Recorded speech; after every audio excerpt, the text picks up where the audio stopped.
제가 몇 주 전에 우리 새내기들을 만나면서 이 사회적 거리두기가 변경돼서 예배 인원이 좀 더 많아지면 가장 먼저 부르겠다고 약속을 했었는데, 이렇게 변경된 첫 주에 오늘 새내기들이 또 이 예배에 함께 했습니다. 청년부 올라와서 처음으로 맞이하는 우리 현장 예배. 예전엔 사실 현장 예배라는 개념, 대면 예배라는 개념이 없었는데 요즘 우리가 또 새로운 어떤 개념인 것 같아요. 우리가 함께 이 공간에서 예배할 수 있게 되었습니다. 축복하고 또 이 청년부에서 여러분들의 신앙이 자라가는 그런 은혜가 여러분들에게 있기를 소망합니다.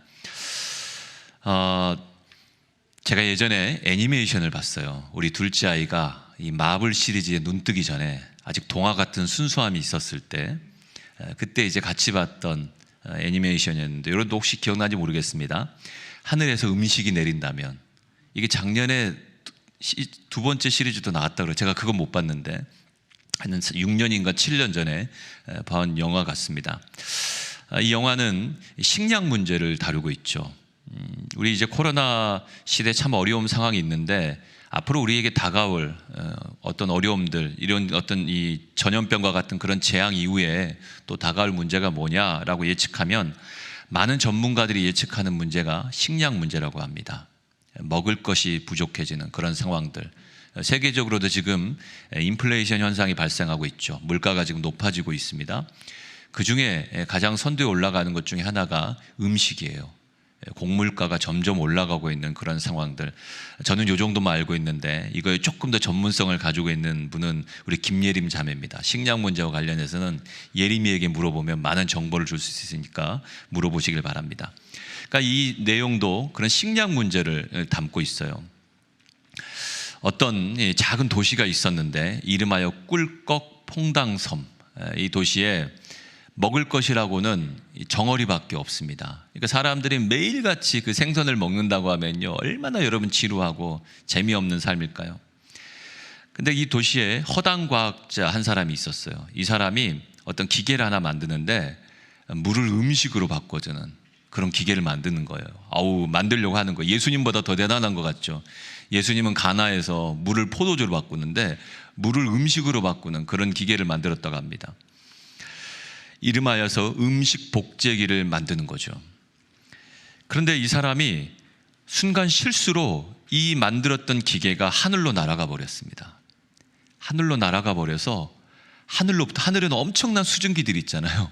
이 수증기들을 통해서, 이 수분들을 통해서 이 하늘로부터 음식이 내려오는 거예요.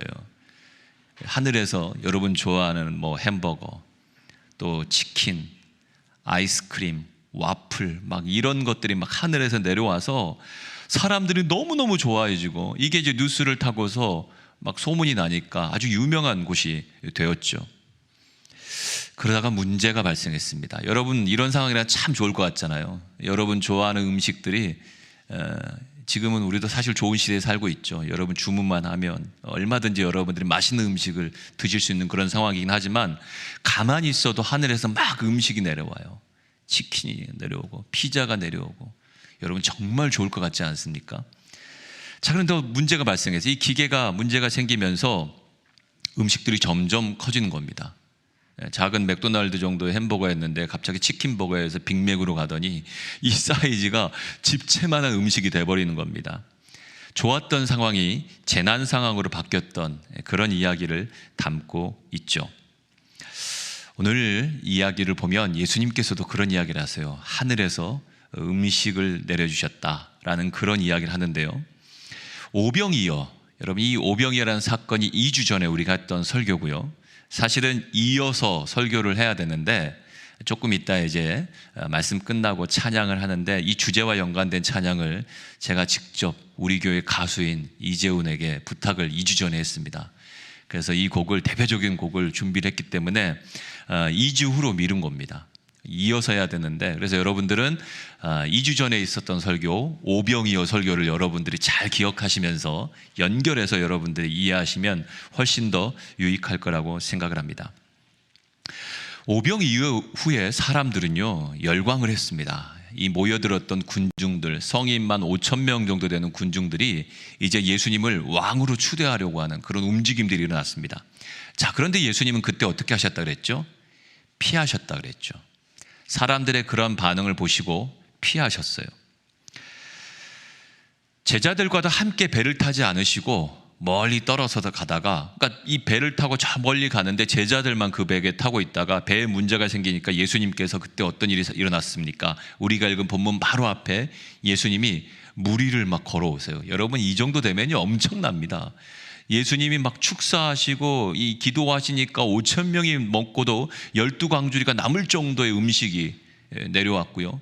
그리고 배를 타지 않고 옆에서 그 호수 위를, 바다 위를 여러분 걸어간다고 한번 생각을 해보세요. 그런 광경이 여러분 펼쳐지고 있던 그런 상황들이었어요.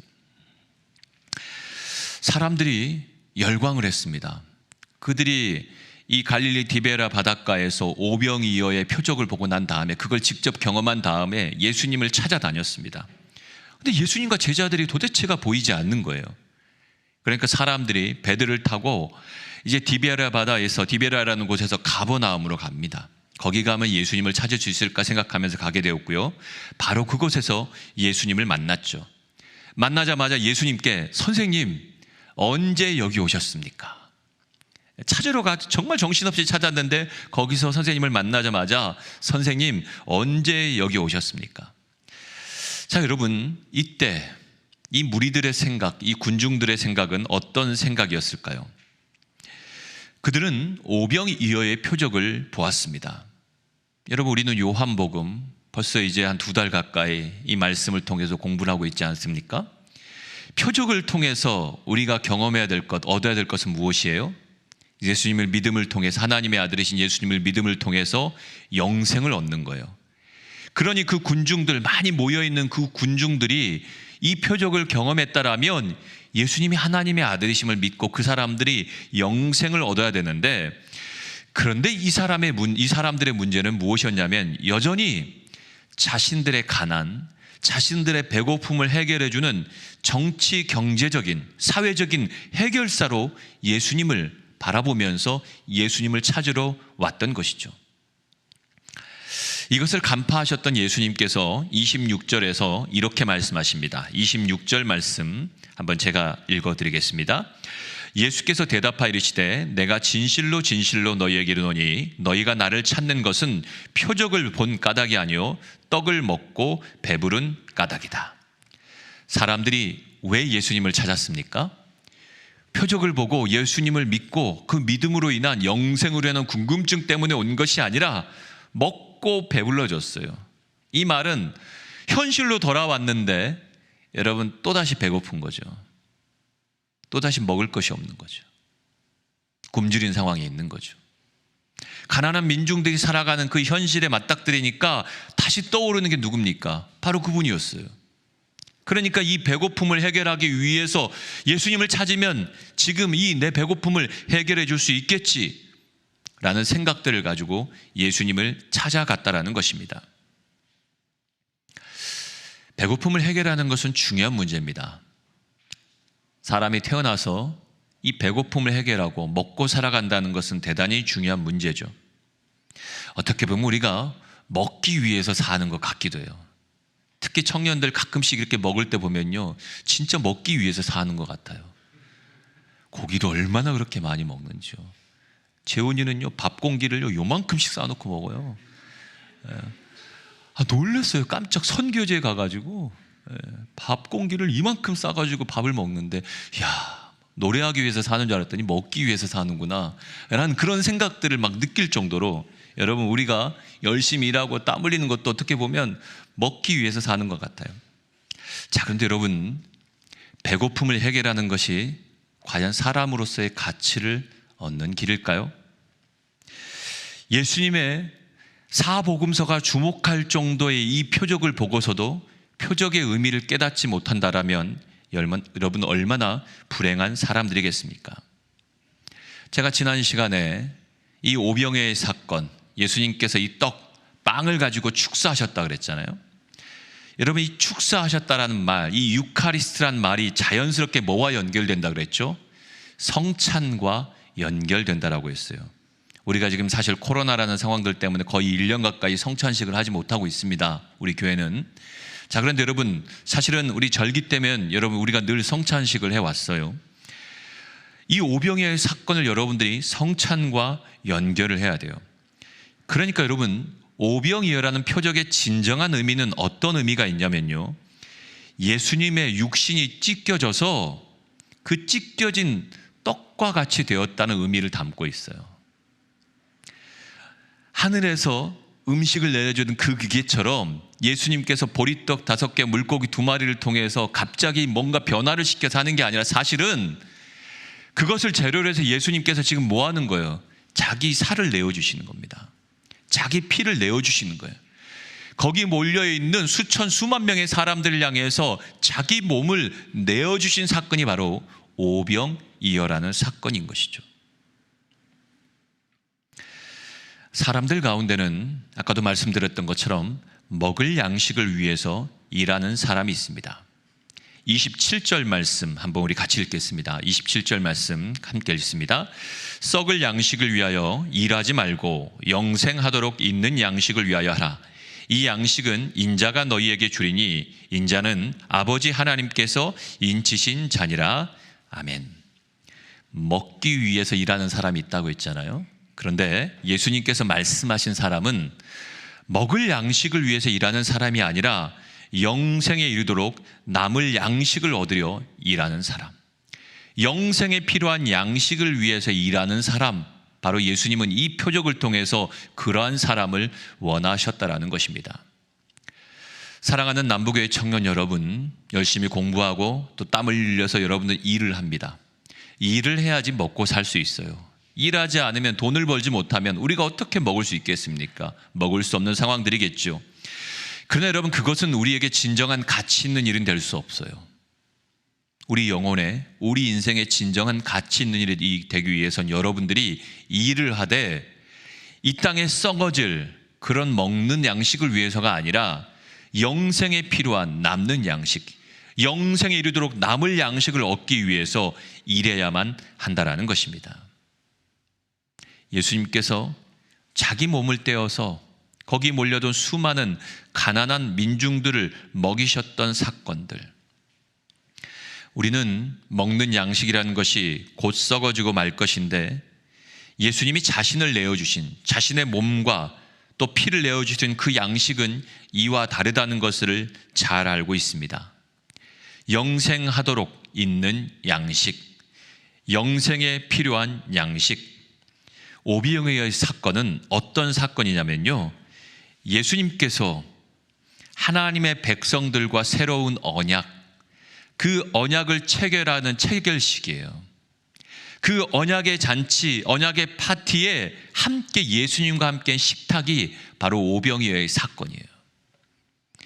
그래서 거기 몰려있는 가난한 사람들은 그 표적을 통해서 하나님의 백성이 된, 하나님과의 언약에 들어선, 하나님과 언약으로 결속된 삶에 대한 의미를 깨닫고 그것을 위해 달려가야 될 텐데, 그것이 영생의 삶인데, 그러나 그렇게 그 배고픔을 해결하고 그 문제들 때문에 예수님을 찾아다니는데 그 의미는 진정으로 깨닫지 못했다라는 것입니다. 그래서 뒷부분 우리가 읽었던 많은 구절들은 뭐예요? 그렇게 깨닫지 못하는 사람들과 대화를 통해서 예수님께서 그 의미를 자세하게 풀어주는 내용들을 담고 있다라는 것입니다.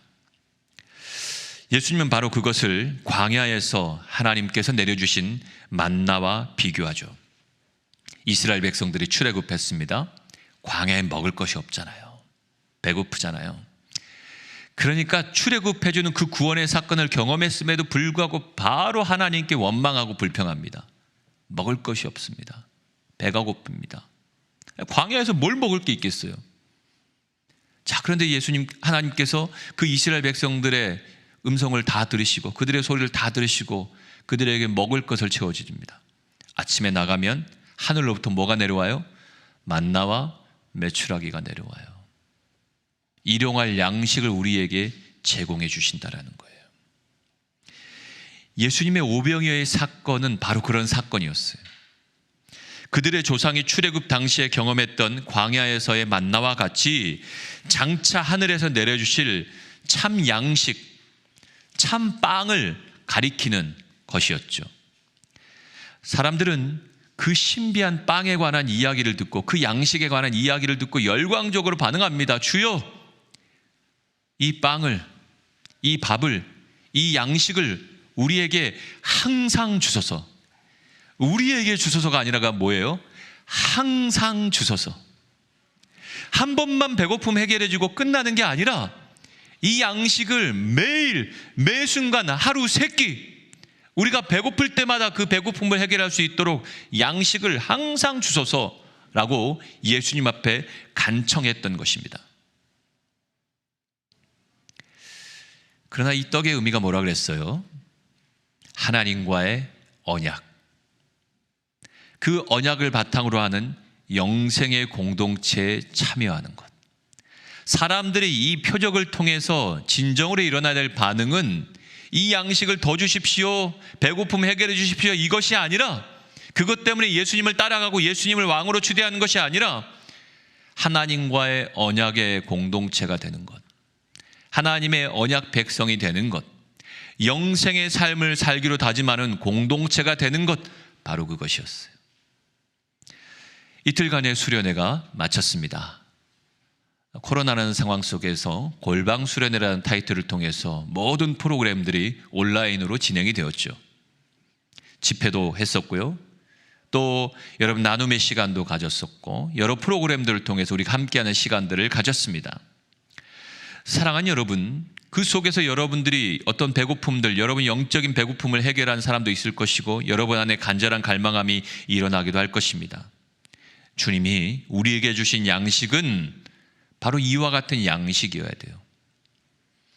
순간 우리 눈앞에 보이는 그런 양식을 해결하는 것이 아니라 가치 있는 것들을 찾아갈 수 있는 하나님 백성으로, 하나님의 언약 백성으로 서는 그런 양식이 필요하다라는 것이죠.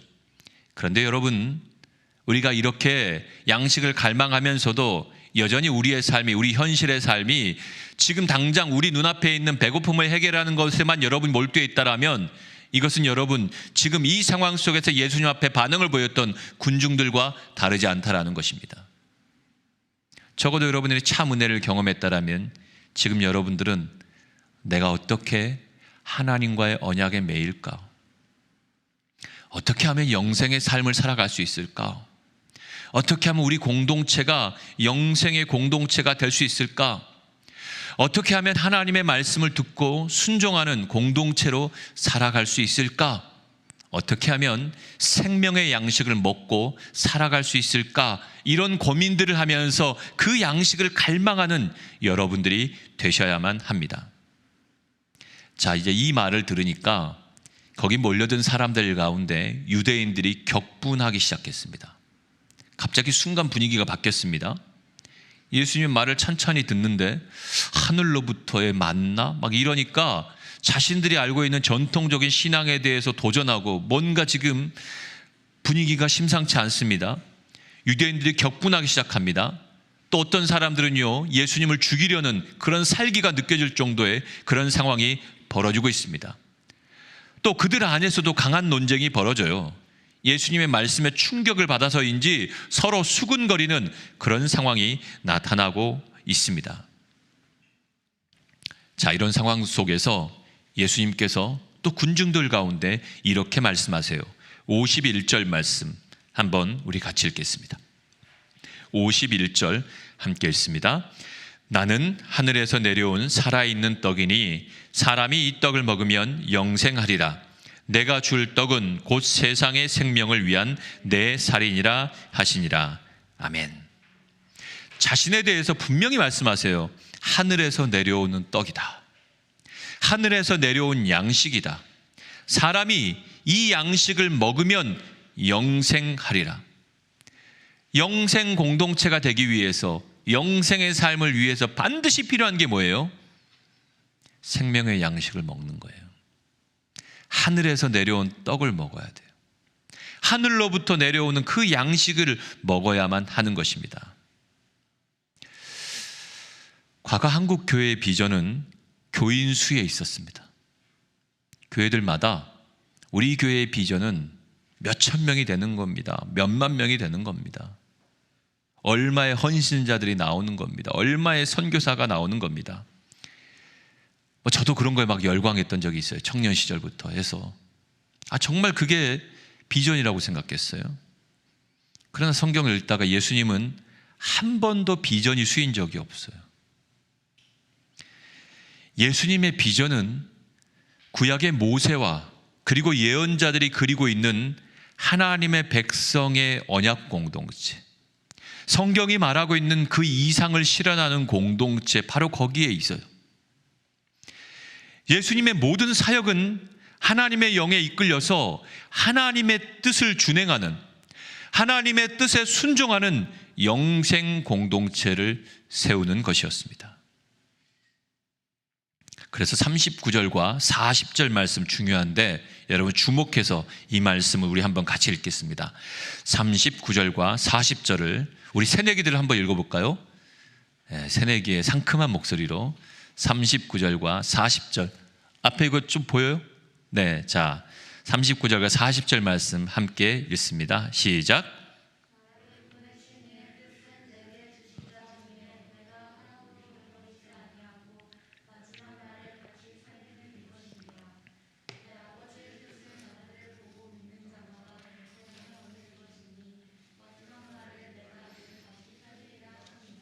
아멘.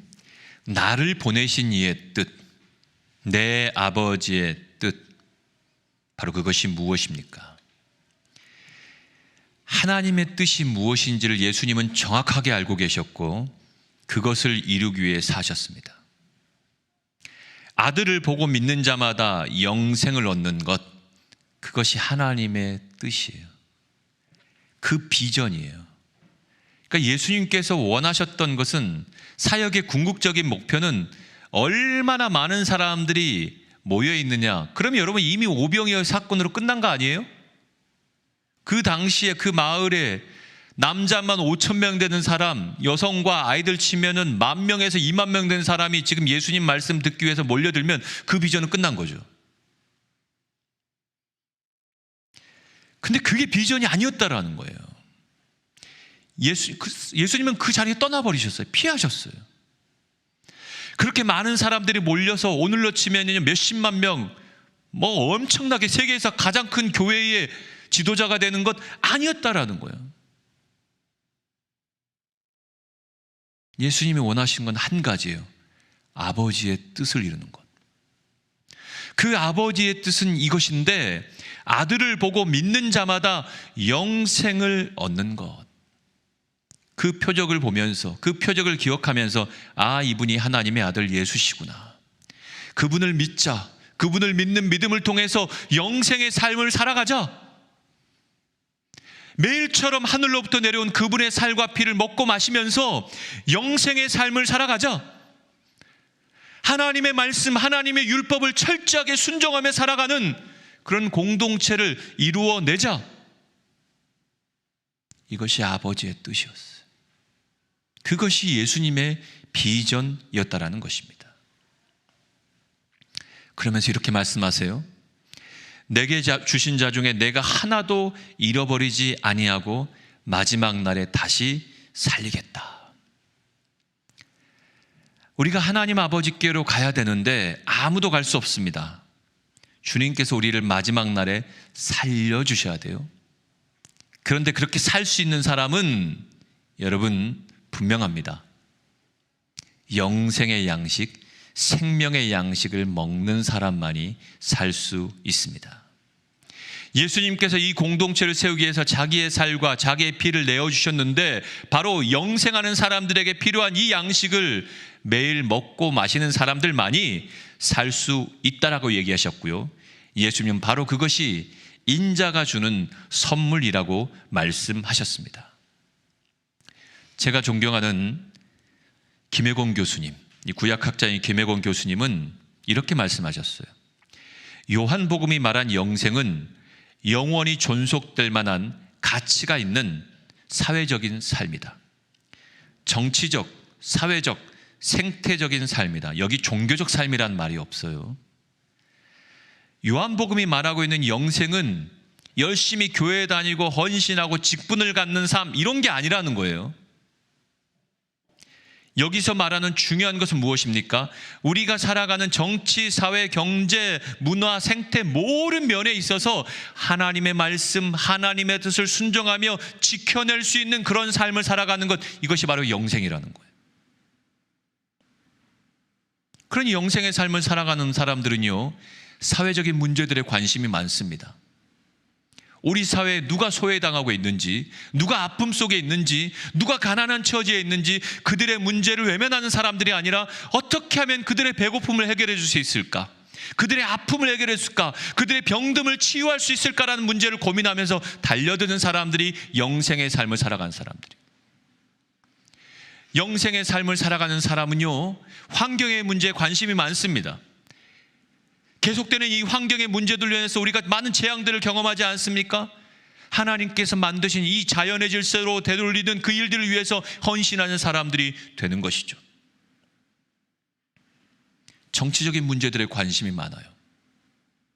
이 문제들을 해결하는 정치, 경제적인 문제들에 관심을 두고서 열심히 공부하고 이 사회가 제대로 작동하기 위해서 여러분 정치에 대한 변화를 일으킬 수 있는 그런 사람들이 나타나야 된다라는 거예요. 제가 하나님 앞에 기도하고 있는 게 있어요. 저는 현실의 정치권들이 이 문제 쉽게 해결하지 못할 거라고 생각합니다. 철학이 부재하고요, 그들 안에 깊은 고민들이 없어요. 그러니까 건들면 문제가 생기는 거예요. 제가 기도하고 있어요. 하나님, 우리 다음 세대 가운데, 이 영생의 삶을 살아가고 있는 우리 다음 세대들 가운데 이 민족의 교육의 문제, 인구의 재앙이 다가온다고 하는 그런 문제들을 근본적으로 해결할 수 있는 지혜로운 정치인이 나오게 해주십시오. 이게 제 기도 제목이에요. 나와야만 됩니다. 이 문제를 해결하지 않으면 앞으로 20년, 30년 지나고 나면요, 심각한 문제가 지금 우리가 경험하고 있는 코로나 시대와는 비교할 수 없는 이 국가적인 재앙이 찾아올 수 있기 때문에 이 문제를 해결하는 사람이 정말 필요하다고 생각해요. 여러분 같은 마음을 위해서 기도해 주시고, 저는 앞으로도 그런 사람들을 세워가는데 여러분 정말 전력을 다하고 싶다라는 그런 마음들을 가지고 있습니다. 누가복음 24장에 보면 엠마오로 가는 두 제자가 있습니다. 이게 걸어가는 길, 여행길 얼마나 힘듭니까? 피곤하죠. 이들이 많이 지쳤던 것 같아요. 배고프기도 하고. 자, 그들에게 부활하신 예수님께서 나타나셨어요. 그리고 떡을 떼어주십니다. 떼어주신 떡을 먹자마자 이 두 제자의 눈이 밝아졌어요. 배고픔의 해결, 기력의 해결. 그러나 더 근본적인 건 뭘까요? 생명의 양식을 먹으면서 영생의 삶에 눈이 떠지게 되는 것이죠. 얼마 전에 끝났던 어느 방송사의 오디션 프로그램, 저는 아주 재미있게 봤어요. 싱 어게인이라는 이 오디션 프로그램을 보는데 다 무명 가수잖아요. 음반을 내기도 하고 활동하던 이 무명 가수들. 근데 잘 안 알려져요. 이름이 유명하지 않아요. 곡은 유명해도 가수는 알려지지 않은 그런 가수들도 있고요. 뭐 사람들로부터 주목받지 못하던, 또 언더그라운드 가수들이 대부분 그렇지 않습니까? 배고픈 뮤지션으로 살아가고 있는 사람들. 근데 그들에게 이 오디션 프로그램을 통해서 처음에는 자기 이름을 드러내지 않았습니다. 1호부터 71호까지 하면서 나는 뭐뭐뭐 가수다, 이렇게 얘기했어요. 근데 마지막 이제 오디션이 끝나가거나 뭐 탈락하면 먼저 자기 이름을 밝히고 최종적으로 10명에 들었을 때, 그때 베스트 10에 들어간 사람들, 탑 10에 들어간 사람들이 이제 자기 이름을 나는 누구누구 가수다 라는 그런 것들을 밝히는 모습을 보았습니다. 또 이슈가 되었던, 여러분 아마 잘 알고 있을 겁니다. 이 오디션에서 1등을 했던, 우승을 했던 분은 제가 신학교 이제 막 입학해서 정말 신학생으로서의 길을 걸어갔을 때 우리를 열광시켰던 목사님이 계세요. 이재철 목사님이시거든요. 지금은 여러분 스마트폰을 통해서 다 보지만, 스트리밍이 되지만 그때는 그런 게 없어요. mp3도 있던 때가 아닙니다. 테이프예요, 테이프. 여러분 테이프 아시죠? 설마 모르지는 않겠죠, 새내기들. 테이프를 통해서, 자동차도 이렇게 딱 보면 CD가 있는 것도 아니에요. 테이프를 들으면서 이 목사님의 설교, 이게 장신대 신대원 사경회 때 하셨던, 저희들 선배 때 하셨던 그런 설교인데요, 정말 그 설교를 듣고서 깊은 은혜를 받았었어요. 아마 수십 번 들었을 겁니다. 비전의 사람이라는, 인간의 일생이라는 이 설교는요, 제가 차를 타고 운전하고 다닐 때마다, 그러니까 왕복 2시간 길을 매일같이 그 설교를 들었으니까 거의 막 집회 수준이었어요. 너무너무 은혜로웠어요. 그분의 아들이었다라는 거예요. 그게 알려지면서 더 주목을 받게 된 사건이기도 했습니다. 이 이야기를 하려고 하는 게 아니라, 예수님께서 요한복음에 보면요, 자신을 드러내세요. 나는 누구다. 그걸 가리켜 헬라어로 에고 에임이라고 합니다. 나는 누구다.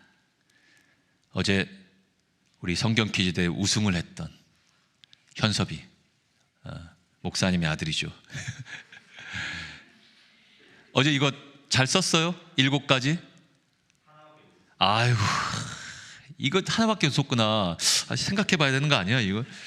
우승하면 이거 한 7개에서 한 5개는 써야 되는데. 그 7개가 뭐냐면, 나는 생명의 떡이다. 나는 세상의 빛이다. 나는 양의 문이다. 나는 선한 목자다. 나는 부활이요 생명이다. 나는 길이요 진리요 생명이다. 나는 참 포도나무다. 7번에 걸쳐서 나는 누구다.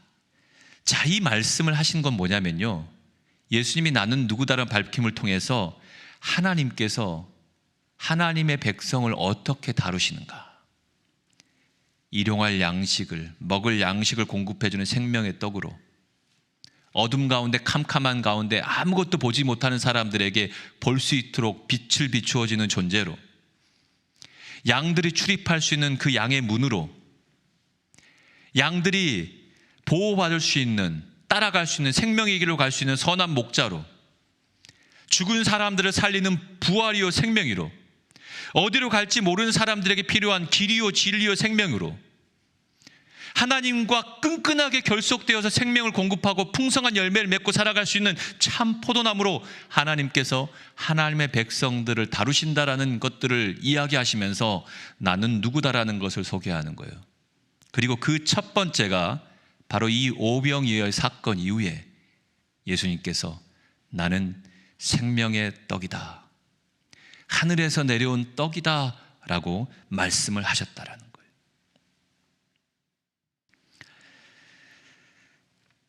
파니스 안젤리쿠스라는, 우리말로는 생명의 양식으로 번역된 이 노래는요, 세자르 프랑크라는 사람이 파리 성 클로릴드 교회의 합창장으로 일하던 시절에 작곡한 대표적인 곡입니다.